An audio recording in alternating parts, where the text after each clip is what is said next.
Welcome back to the Deep Dive. You are diving deep with us today into a topic that really sits right at that intersection of high-stakes testing and, well, cutting-edge generative AI. Mm-hmm. We're looking at the strategic endpoint of a pretty intensive 12-week course. Mm-hmm. Specifically, we're analyzing the curriculum blueprint for AI prompting for SAT success.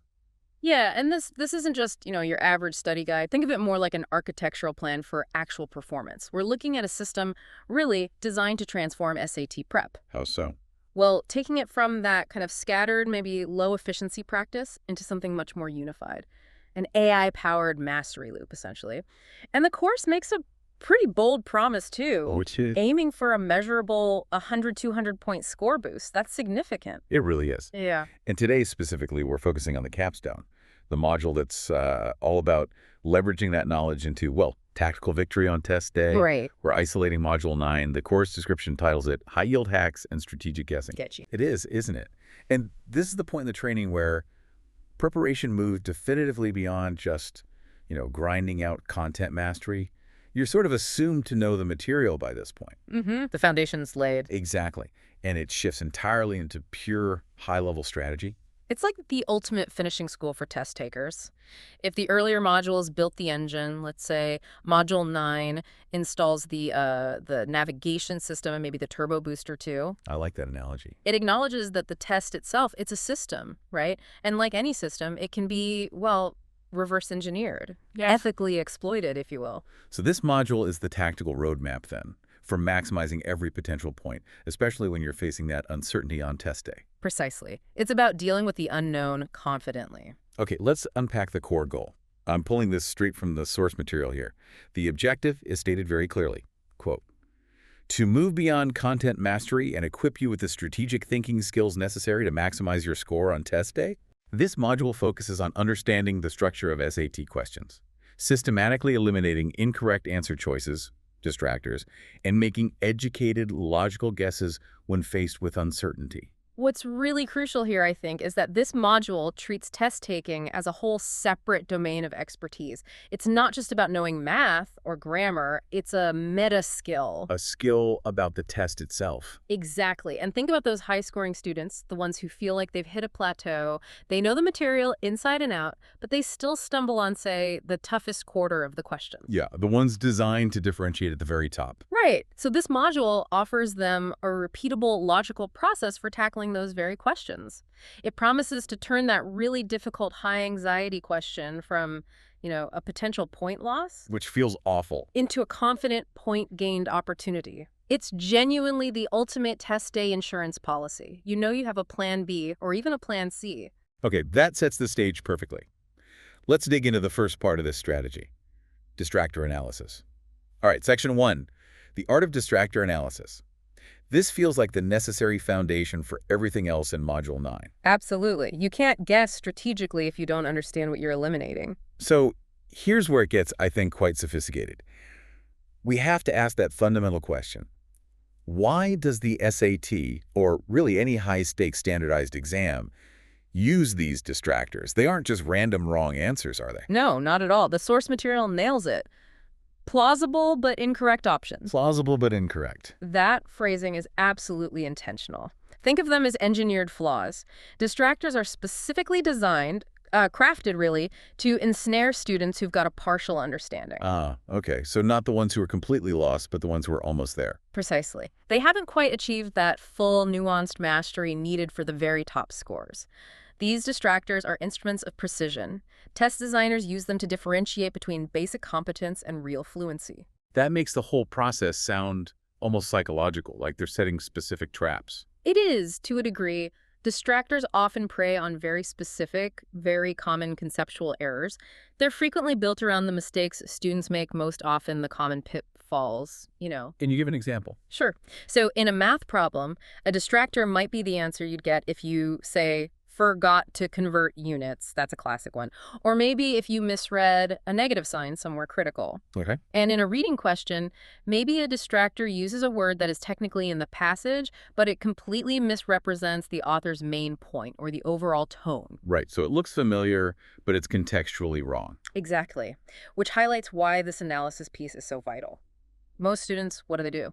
They figure out why the right answer is right, and they stop there. Makes sense. Time is limited. It does, but this course argues that reaching true mastery means spending, well, maybe equal, if not more, effort on understanding why the wrong answers were wrong and, crucially, why they were put there in the first place. Okay, so why is that necessary? What's the payoff for that extra effort? Well, the necessity really hits two key areas of student development, I think.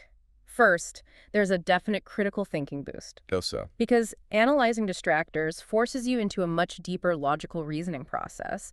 You have to move past just simple pattern recognition, like, oh, that looks familiar. Right. You move towards actively evaluating all the options. You're not just confirming your choice. You're actively dismantling the alternatives using first principles. And that really builds confidence in the correct choice when you find it. Okay, that makes sense. Deeper reasoning. What's the second area? The second is about building resilience. Test day is stressful. Understatement of the year. Right. So if you train yourself to recognize the signature patterns of these traps, answers that are maybe too extreme using words like always or never. Yeah, those are red flags. Or answers that are literally true based on a sentence fragment, but they're logically out of scope for the question being asked. Or maybe they contain subtle factual misrepresentations. If you can spot these patterns, You become a more robust test taker. exactly. When you're under pressure, feeling unsure, having that ability to quickly discard the most likely traps keeps your focus sharp. And it drastically improves the quality of any guess you might have to make later. Okay, and this is where the AI comes in, right? Because analyzing distractors manually sounds time-consuming. This is where AI completely transforms the process. The real magic here is using the AI to sort of strip away the veneer, reveal the underlying logic behind the question's construction. You're essentially getting insight into the psychology of the test designer. So we're not just asking the AI, is this right or wrong? No, far from it. We're treating the AI like an expert consultant, someone who actually helped design the exam. We're forcing it, through clever prompting, to articulate its trapping strategy. Which means you need a very specific, structured prompt. You can't just casually ask, why is B wrong? Absolutely not. A casual query gets you a generic explanation, maybe. We need to unlock the hidden intellectual property of the test's structure, so to speak. All right, tell us about the design of that advanced prompt, because this sounds like the core value proposition of this first part of Module 9. This is where we demand transparency from the AI, from the large language model. We have to use specific, highly structured prompting to get this level of insight. Okay, picture this scenario. You've just done a practice test. You really struggled with a words and context question in the reading and writing section. Okay. You chose B. It seemed plausible, made sense at the time, but the answer key says C. Now, the typical student might just sigh, mark it wrong, and move on. Right, maybe glance at the explanation if there is one. Maybe. Our student, the one using this course, engages the AI strategically. What's the first step in the prompt? First, you have to assign a specific authoritative persona to the AI. This sets the context, frames the interaction correctly. Got it, like priming the AI for the task. Precisely. The prompt structure starts something like this. Assign the AI the role of an expert SAT test creator, someone who knows all about common distractor methodologies. Then, you feed it the question, and crucially, the incorrect answers you're interested in say A, B, and D. And then you tell it what you want. Yes, but you don't just ask, why are these wrong? You ask it to analyze them based on 3 distinct mandatory criteria for each distractor. A, B, and D each get this treatment. That specificity is key, isn't it? Prevents the AI from giving a shallow, sort of aggregated response. Exactly. Okay, let's break down those 3 criteria. The first one is about plausibility. Why did it look tempting? Yes. For each distractor, A, B, and D, we demand the AI explain why it is tempting. What's the specific conceptual hook? What makes a student who has partial knowledge pick this option? Okay, so the AI might say something like, It might say, for example, distractor D is tempting because it uses a common synonym of the target word, but, and here's the key, that synonym only applies in a legal context, not the biological context used in this passage. okay. That immediately differentiates between just knowing a word and understanding its specific application. What's the second demand? This sounds like it gets into the mechanism of the trap itself. It does. The second demand focuses on the specific error in logic it represents. We need to know how the trap actually works. Does it rely on an obscure secondary meaning of a common word? Like the word sanction having 2 opposite meanings. Perfect example. Or is it a logical reversal, an antonym presented convincingly? Or maybe the answer is factually correct on its own, but it's clearly outside the scope defined by the question or the surrounding text. This forces the AI to categorize the type of mistake it represents. Okay, tempting reason, logical error. What's the third point? This sounds like it moves from the specific question to spotting patterns. Correct, and that's essential for future application. The third demand is to identify the common trap this distractor represents for students. This is the highest level, the meta-analysis. So classifying the trap. Exactly. For instance, the AI might classify the distractor as, say, the extreme language trap, where the choice uses absolute words like always, never, must, contradicting the more nuanced tone of the passage. Or in math. Or it might be the arithmetic reversal trap in math, where the distractor is the number you get if you accidentally multiplied when you should have divided. Wow, that is profound. You're basically forcing the AI to create a personalized taxonomy of errors for you. You're not just learning about question 17 anymore. No, you're learning about the structure of the entire test. That's the real outcome insight then. That's it. This active review process, going through these 3 steps for your wrong answers, helps build incredibly sophisticated pattern recognition skills by actively confronting and cataloging the reasons why those wrong answers were put there. You internalize the test structure. Precisely. You build a mental library of trap patterns, and that allows you to eliminate wrong answers much faster, much more confidently, on future questions you've never seen before. Okay, but hang on a second.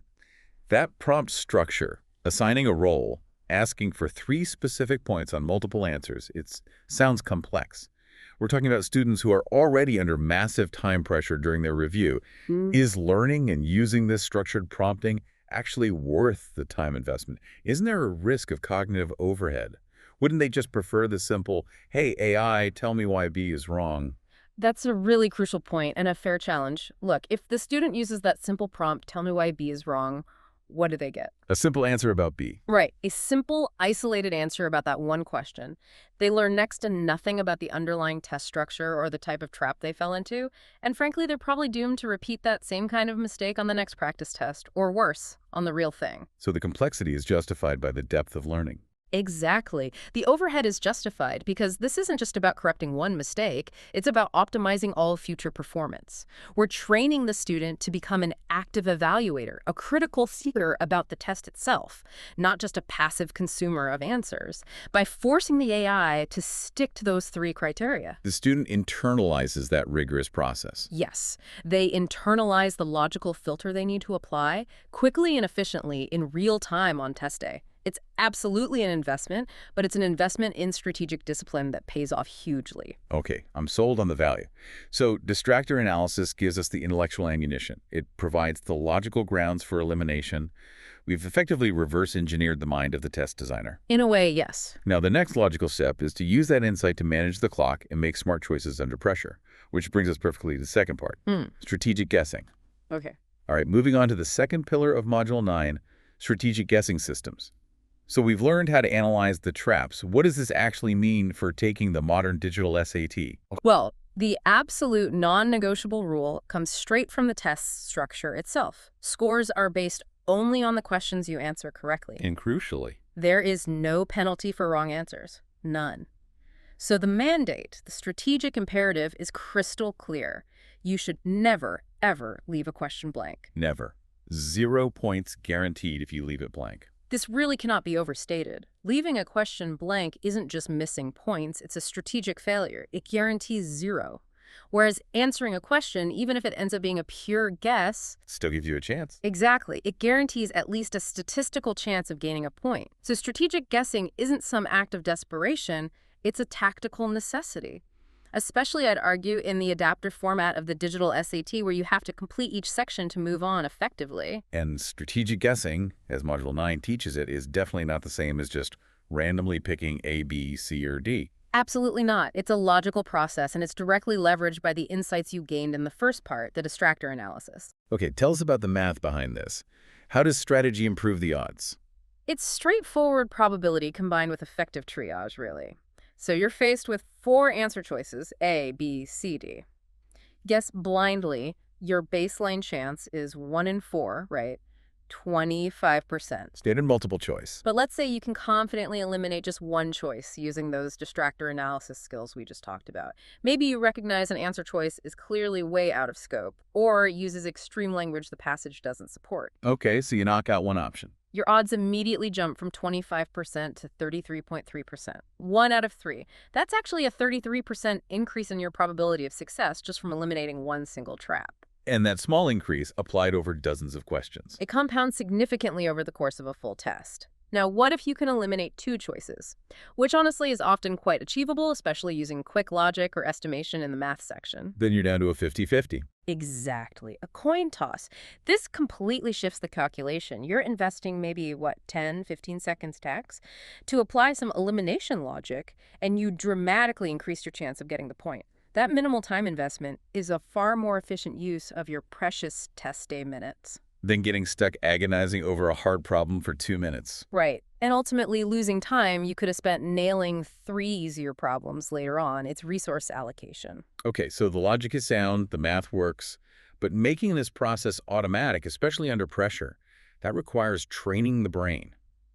How does the module help students internalize this elimination process? This is where another powerful AI technique comes in, one specifically designed for this kind of modeling. It's called chain of thought prompting, or COTI. Chain of thought, okay. We use the AI here to essentially model the structured thinking process for elimination over and over until that strategy becomes second nature, almost instinctive for the student. Why is Kotu so effective for this? COPI prompting is really transformational here because it fundamentally shifts the function of the AI, the LLM. It goes from being a sort of inscrutable black box that just spits out an answer. Which isn't very helpful for learning the process. Exactly. It turns the AI into a transparent logical engine. Standard prompting just asks, what's the answer? COTI prompting, however, requires the AI to internalize the student's learning goal, which is how to eliminate and then articulate the step-by-step reasoning needed to get there. That transparency is absolutely key for the student to internalize the strategy themselves. So we're training the student to execute this disciplined deduction, and the AI acts as the perfect, infinitely patient model for that process. Couldn't have said it better myself. Okay, let's get into the specifics then. The COTI prompt for elimination. Let's imagine a student is facing a really hard problem, maybe an abstract geometry question in the math section. They're looking at it, feeling unsure, maybe stuck between the variables, don't know where to start the calculation. Right, that feeling of being overwhelmed. The prompt needs to be very carefully constructed here. Its primary goal is to guide the AI's output away from just providing the final numerical answer. We don't want the answer yet. We want the process of elimination. Exactly. We're specifically asking the AI to focus on the elimination methodology first. Okay, walk us through that ideal prompt structure for a challenging problem like that. Well, just like before, you start by assigning the role. Something like, act as an expert SAT math tutor specializing in rapid estimation and logical elimination techniques. Adding the stage again. Then you deliver the central command, which is the specific COTI trigger. Walk me through a logical process of elimination for the 4 answer choices provided. Critically, do not give me the final answer immediately. Explicit instruction there. Very important. Instead, the prompt continues, analyze each option, A, B, C, and D, one by one. Explain why it is likely to be incorrect or perhaps correct based only on the constraints and information provided in the problem statement. And finally, think step by step and explicitly cite the constraint or estimation you used for each elimination. I really like that last part, cite the constraint used. That forces the structured output we need for learning, right? It prevents the AI from just making leaps. Precisely. Why is COTI superior to just asking, which answers can I eliminate? Good question. It's really about mitigating the AI's, the LLM's, natural tendencies and forcing genuine logical rigor. Standard LLMs, left to their own devices, often skip steps. They might jump to conclusions. They aren't inherently structured thinkers in the way a human expert is trained to be. They optimize for the answer, not the explanation. Generally, yes. Co-prompting, especially by requiring the model to think step by step and cite its reasons, significantly reduces the model's tendency towards, well, hallucination or oversimplification. But more importantly for the student, it externalizes the rigorous, systematic deductive logic that top scorers often use almost unconsciously. The student gets to watch a perfect, strategic mind dissect the answer choices methodically. Okay, let's make this concrete. Show us that outcome. Insight in action. Give us a detailed hypothetical for the math section. How does the AI model this pre-calculation elimination process using COTI? Okay, let's say the student is faced with a fairly complex word problem involving maybe rates and ratios, and the setup makes it clear that the final answer must be a positive integer representing, say, the number of whole objects produced. Okay, positive integer is a key constraint. Absolutely. And let's say the answer choices are A, -15, B, 4.7, C, 21, and D, 450. Now, the AI, forced into this COTI elimination mode, performs triage before attempting any complex calculation. So step one is applying those constraints. Exactly. The AI might respond something like this. Step 1, analyze constraints. The problem explicitly requires a positive integer solution. Therefore, option A, -15, can be immediately eliminated because it is negative. Option B, 4.7, can also be eliminated because it is not an integer. Boom. Just like that, without doing any real math yet, the student has gone from a 25% chance to a 50% chance. That is the absolute essence of the high-yield hack, using pure logic before getting bogged down in computation. Now, what happens next? The student is left with two plausible answers, C, 21, and D, 450. One's relatively small, one's quite large. This estimation comes next. Right. The AI would then proceed to an estimation phase based on the numbers given in the problem. It might look at the rates and the time involved and say, Step 2, estimation. The primary rate mentioned is roughly 5 units per hour, and the total time was approximately 40 hours. A quick multiplication suggests the answer should be in the ballpark of 200. Let's refine. The total value must be significantly larger than 21. So C is unlikely. Furthermore, 450 seems potentially too large based on a quick upper bound estimation using the problem details. Let's flag D as possibly too large, but C is almost certainly too small. So even if the estimation isn't perfectly precise, it strongly guides the student. Yes. By forcing the AI to model this expert thought process, first apply hard constraints, then use quick estimation, the student learns to interrogate each answer choice critically. They stop feeling overwhelmed by the complexity of the problem itself. And instead, they focus on the answer choices as clues to be invalidated. Exactly. They shift their focus from, oh God, I have to solve this perfectly, to, okay, which of these 4 options are the least likely based on logic and estimation so I can eliminate them? It makes the problem feel much more manageable. It turns the question from this single, potentially insurmountable analytical obstacle into essentially 4 mini problems. Find the flaw in A, find the flaw in B, find the flaw in C, find the flaw in D. Beautifully put. It's a highly repeatable strategy. And as we know, repetition is the absolute mother of internalization, especially for skills needed under pressure. Okay, so we've broken down these 2 really powerful components. Distractor analysis gives you the why, the understanding of the traps. The intellectual ammunition. And then co-strategic guessing gives you the how, the process for using that understanding efficiently under pressure. But you've hinted that the real power of Module 9 is how these 2 parts work together, right? There's seamless interplay. Oh, absolutely. They're fundamentally inseparable if you want to maximize your score. Think of it like this. Distractor analysis, part 1, is the lens that focuses your strategic guessing. It sharpens your aim. And strategic guessing, part 2. Provides the efficient, time-managed method for firing the shot, using that focused understanding when time is scarce and the pressure is really on. You need both. Let's explore that interplay more concretely. Say a student is working on a really difficult reading passage, maybe one of those dense scientific excerpts or a complex historical analysis. Yeah, the kind that makes your brain hurt a bit. Exactly. They know they have to answer it, they can't leave it blank, but they've managed to narrow it down to 2 choices. They're stuck in that 50-50 moment, and they just can't definitively prove which one is the single best answer. That classic agonizing 50-50 situation. Okay. The strategic guidance from Module 9 tells them exactly what to do next. Don't just flip a coin. Quickly run a final distractor analysis filter using the patterns learned in Part 1 on those remaining 2 choices. So apply the trap spotting skills one last time. Yes. For example, the student might quickly realize that one of the remaining choices, while maybe factually supported by a specific phrase, lifted from the passage. So it looks tempting. It actually contradicts the overall thesis or main argument presented in the passage's opening paragraph. That inconsistency, that violation of scope, which they've been trained to recognize through distractor analysis, Allows them to eliminate it with much higher confidence. Precisely. It transforms what felt like an uncertain guess into a much more educated, logical, strategic action. They didn't need absolute proof for the right answer. They found a clear logical flaw in the remaining wrong one. And what's the ultimate payoff here? Obviously, There are the extra points you might gain from making better guesses, but I imagine achieving this kind of systematic control over the test structure must yield a massive confidence dividend, right? It's arguably the most critical outcome, even beyond the points sometimes. The systematic practice, knowing you have a method for deconstructing traps, knowing you have a method for making educated guesses, it minimizes the #1 killer of high scores on standardized tests. Which is Anxiety. panic.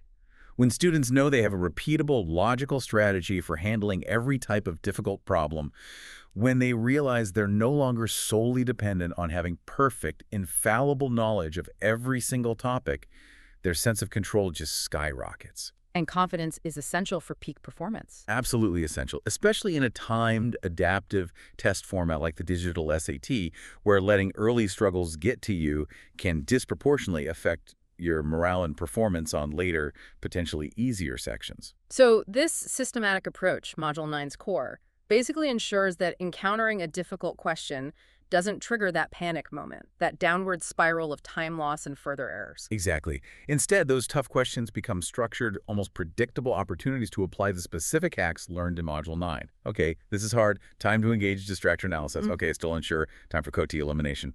It's a plan. And this strategic mastery, it's not just for one section, right? It's not compartmentalized. No, not at all. It applies equally, though perhaps manifests slightly differently, across both the quantitative and the qualitative sections of the digital SAT. These are truly universal, high-yield hacks. Okay, let's provide some contrasting examples for the listener, just to show how that core logic adapts between the two domains. Let's start with the reading and writing section. How does the COTE elimination approach manifest strategically there? Well, in reading and writing, the COTE approach is primarily driven by qualitative logic. It's based on things like tone, scope, author's intent, rules of grammar, and evidence hierarchy. So less about numbers, more about rules and context. Right. When faced with, say, a tricky grammar question or rhetorical strategy question where you're unsure, the COTE model you'd force the AI to use, and thus learn yourself, will eliminate options based on clearly defined external rules. It might say, option A can be eliminated because it creates a dangling modifier, violating standard grammatical structure. Or, option B is incorrect because the passage consistently maintains a formal academic tone, but this option introduces informal colloquial language, thus violating the established stylistic register. The student learns to eliminate based on these systemic rules, even if they don't remember the fancy grammatical term like dangling modifier. They just recognize the pattern of the error. So you can eliminate answers based on tone, scope, logical consistency, essentially using the context and the rules of language as the equivalent of mathematical constraints. Precisely. The logic is the constraint. Now contrast that directly with the math section, where the COTE prompting for elimination centers much more heavily on numerical and algebraic constraints. Right. In math, we're using COTE prompting for strategic guessing primarily to quickly eliminate impossible numerical outcomes based on the problem's explicit parameters or quick estimations. Exactly. Take that geometry problem we touched on earlier, maybe calculating the volume of some complex shape. The initial constraints might be simple. The answer must be in cubic units, not square units, and maybe the volume must logically be greater than the surface area, which might be easier to estimate. Okay, basic physical logic. Right. The COTE prompt forces the AI and the student to check every answer choice against those simple constraints first. So if two of the answer choices are clearly presented in, say, square units instead of cubic units, they're out immediately. Instant elimination. Or if two answers present a numerical value that's actually lower than the known or easily estimated surface area, they're also instantly eliminated via logical constraints. And this happens long before the student even attempts the full, potentially complex, multivariable volume formula. It's really about using your knowledge strategically, prioritizing logical checks before diving into heavy computation. It's teaching the student to think almost like a systems engineer, optimizing their effort for the highest probability of success. That's a great way to put it. And this is precisely why Module 9 is positioned so late in the 12-week course structure. It's the capstone for a reason. It assumes the foundational knowledge is there. Yes, it really is the finishing school for the potential top scorer.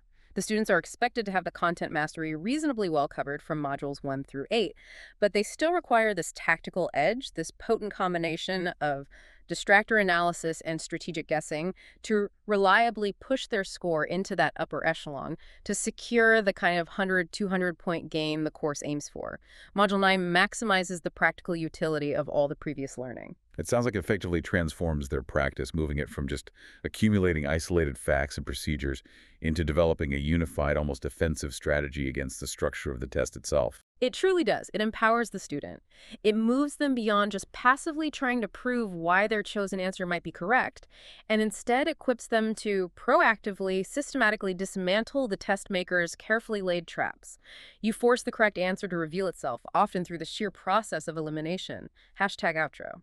And ultimately, this module, Module 9, it really transforms the whole test-taking experience. It stops being just a passive assessment of what you know, and it becomes this active, strategic game, a game where the student is equipped, truly equipped, to dismantle the test structure from the inside out. Turning the student into a meta-strategist. Exactly. Someone who understands the game board, the rules, and the opponent's likely moves, frankly, better than most of their competitors. And that right there is the fundamental difference between just hoping for a high score and actively commanding it through intelligent practice strategy.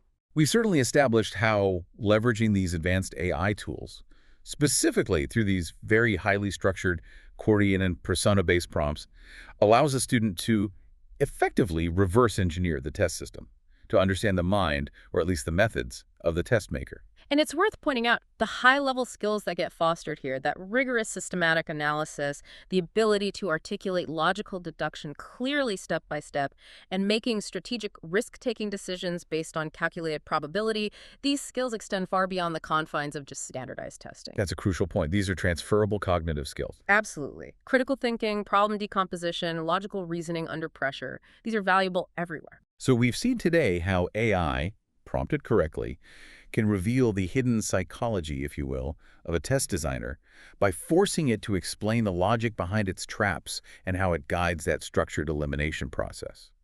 Now, a final thought for you, the listener. As you prepare for your next big challenge, maybe it's navigating a complex business proposal, maybe it's learning a new intricate engineering system, or maybe it's just tackling a difficult long-term personal project. Consider this. What other complex system could you master if you learned how to prompt its creators, or even just its documentation, to reveal their hidden logic, their common pitfalls, their underlying structure? That pursuit of reverse engineering mastery, of understanding the system behind the system, that's a powerful takeaway for today.